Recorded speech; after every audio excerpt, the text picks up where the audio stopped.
Now for global business updates, Rotus Oddiri joins us. Good morning, Rotus. Good morning, Dr. Batty. Thanks for inspiring us bachelors this weekend. Vimbai, good morning to you, and good morning to Rufai. Rotus, I saw Dr. Batty. He was holding something. The something was just an intellectual. He was holding An intellectual, career woman, and and well-versed in international affairs.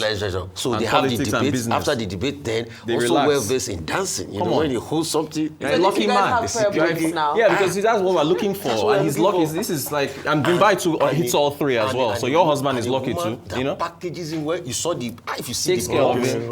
Let's start business. Before you get overexcited, I think it's the grace of God. Yeah. The grace of the Lord Why don't we all have the same sufficient for grace? those people who believe in Him. Yes. And that is why I think that these aspiring bachelors should also do something quickly. Very good. You know, we are baby friendly in baby friendly. Let me tell you something So please quickly. add to the population. Madam, Yes. please, you know what we are expecting. So that you will get your... One for the road. You know, in Yoruba language, when God takes care of you, they say, "Olorun care." Long care. So when God now gives you kike to care, Ooh, hey, clever. That's very clever right there. All right, let's start.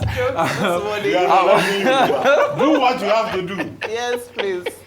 For our So viewers, that the grace can go can around. go around. We have a CEO of Breeze coming on the show. It was inspired this quote from the movie Sinners. It's our theme for the week on Global Business Report. Jump on the work. Don't let the work jump on you. And Sinners, of course, is a business movie along with being a drama about history and other things. But this fantastic report on international trade in select African countries, we'll be talking about that with the CEO later on. And we'll be highlighting it tomorrow. Yeah, really, really good stuff. What to watch this week? Invest in Germany Summit is taking place today. Friedrich Merz is talking to a bunch of CEOs about trying to supplement government finances with private sector investment. Jerome Powell is giving a speech on capital structures for the big banks in the US. We've got lots of, in fact, Tuesday when Powell speaks, there's earnings from Coca-Cola and General Motors. Earnings continue on Wednesday with Alphabet, the parent of Google, and Tesla. Everybody's looking forward to seeing Tesla's numbers. Thursday, ECB rate decision. I think we're expecting a hold.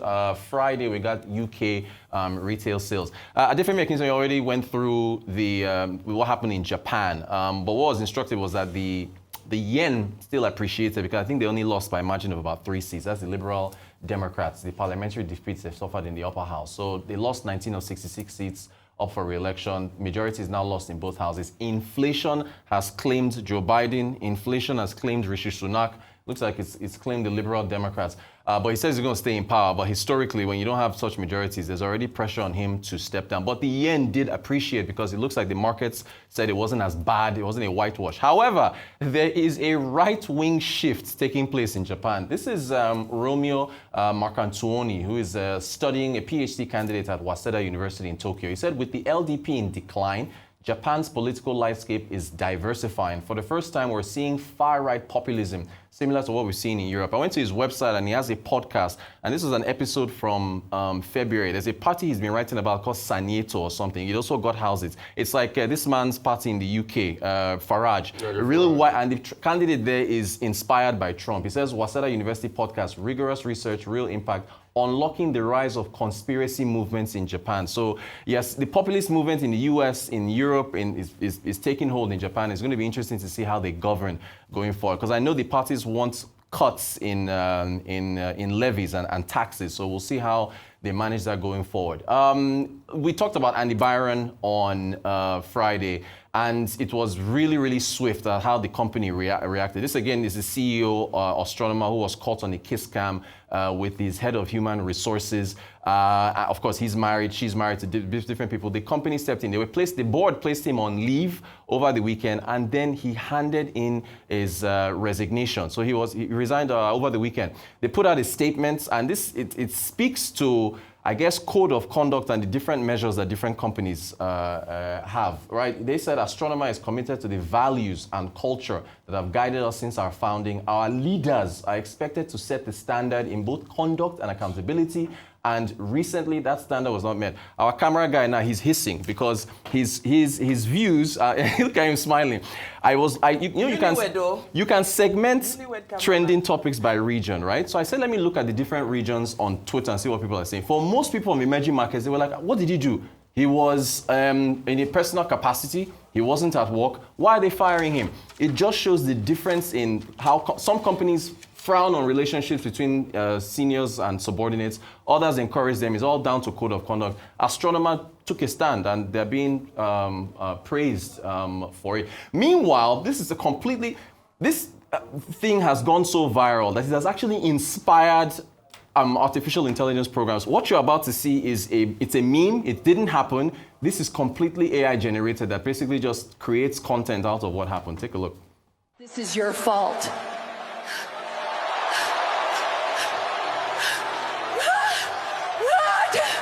I told you not to stand so close during Fix You. How was I supposed to know they'd zoom in? It's Coldplay, not Keops. We should have gone to a 50 Cent concert. CEO caught embracing mystery woman at Coldplay concert. What exactly were you doing? She thought she dropped a necklace in her shirt. I was just being helpful. I'm taking half. Half of what, exactly? Half the house, half the cars, half your stocks, half your hair, if I have to. I told you, she thought she lost something in her shirt. What? She's flat as a cutting board. What exactly did she lose? A pixel? Take your box of regrets, your gym socks, and that crusty bonsai and get out! But this isn't even the good bonsai. Exactly. Oh, don't cry now. You wasn't crying when you were groping flat-screen Felicia on the Jumbotron. You think anyone will know? Statistically, Jumbotrons showing someone cheating at a Coldplay concert are really low. It'll never happen. That's over. All right, so, we've already talked about Enugu and the reduction in subsidies. The Band A reduction. They are riding on the back of the existing subsidy that the government has provided. And one of his quotes is, that's the chairman of Enugu Electricity Regulatory Commission, is that this is not even the one. Let's jump to the next one. He's talking about how the subsidy of the background gives them that room. The actual power purchase agreement cost of any power purchase made by main power outside the one subsidized by the federal government to NBET will automatically trigger an automatic tariff adjustment to accommodate the PPA price because it will not be subsidized by the federal government. Look at revenues. We looked at the Q1 revenues of the discos in Nigeria. And this is just the problems. Let's not look at that because of time. We already know what the issues are: underinvestment in infrastructure, overwhelmed grid, subsidies, disco liquidity, tariffs not cost effective, and not enough meters. But looking at the revenues for the 11 discos for the first quarter of 2025, okay, it's a shame we don't have it, but Enugu is like way down there. So the issue is this: he's already told customers that, look, the price is higher than what it is. We're cutting the prices. That's their decision. This is decentralization in action. States can do what they want. But essentially, what is going to happen down the line? When Enugu State wants to get its own grid and get investors in, that tariff is going to go up. So enjoy it for Band A while you can. Okay, enjoy it for Band A while you can. Quick, when you can access 30 seconds, it's like 30 seconds. But see, we cannot devolve the fact, Rotus, that this effect of right-wing nationalism will disrupt the economy of the world, like it's doing in America. And when you have a rise of in Japan, I'm talking about Japan. Yeah. When you have a rise of right-wing nationalism, it comes with a lot of, one, debts. If you date back to the days of Hitler, Germany, and all of that. Two, a lot of protectionism. That's what it comes with. And slow growth. So that kind of atmosphere is a sad one for the world economy, because what the hawks are pretty much saying in Japan is that fight Trump back, tariff for tariff. Right. And that's why you saw that vote come out in the elections. But we need to be careful because we can't all be mad. Lutnick was saying the other day that, America at some point should have a base 10% tariff ecosystem. We need to be able to go back to the tenets of trade. Right. That's why we took our time from the days of GATT to set up the World Trade Organization, which brought about trade, which some people have argued, led to the proliferation of China. Once China joined World Trade Organization in 2001, they became a whole lot better. But you need that trade.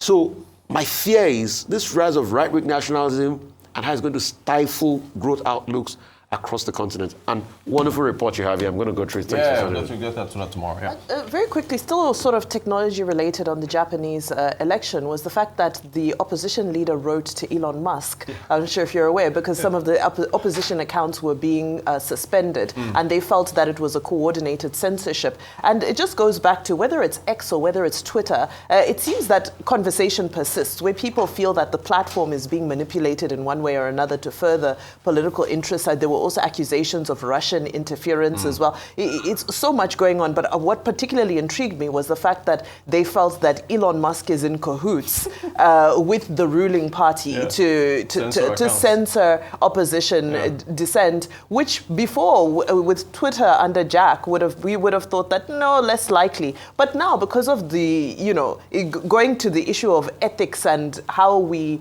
govern the behavior of our CEOs and our founders, but with Elon Musk with his personality and his persona, it's not so far-fetched that he might be getting involved, although he's pro-populist parties and organizations. But in terms of ethics and principles, he gets a little bit blurry. Okay, let me talk about Andy Byron and the lady Crystal Cabot. Yes. Now, when I was at the Said Business School, University of Oxford, one of the modules in the course that we did was called the CEO, the 21st century CEO. And so the CEO is very important in any organization. Andy Byron here is the CEO. There's something called ethical leadership. Whether in the US or anywhere, there are certain expectations in terms of how a CEO conducts himself. What happens at that Coldplay event was, Andy being caught on the big screen, cocoding with a staff, the head of human resources in his company. That in itself was considered, scandalous enough, not just by the company, but also by the general public. So it was Cornel West that wrote a book saying culture matters. Every organization, one of the things we were taught is that an organization must have culture. So, and that's what they were saying when they said they should proceed on leave, that there are certain values and ideas that are important to every organization. That's what he preached. However, this same culture matters that we're talking about. You are right. If the CEO had behaved like that in Nigeria, even if Christine Cabot was a married woman, they would say it's the privilege of being a CEO. Thank you. If you're a CEO in Nigeria, you can run riot within the company with all the girls. So you're enjoying. It's part of Trump would do it and get away with it. It's an entitlement syndrome of the CEO. So, when you place it in a global context, it's important to just remind ourselves that there are cultural contexts to all of these matters. The other story I thought you were going to bring up is the Genius Act. That passed, which President Trump signed into law. And there was a vote, both Republicans and Democrats, which will be to the advantage of the cryptocurrency market. To the extent that, cryptocurrency, Bitcoins, persons, what they call stable coins, can now operate almost like banks. So that's the latest development. And on the back of that, Bitcoin has appreciated, about $118,000 plus as of this morning. Indeed. Thank you very much. Thank you.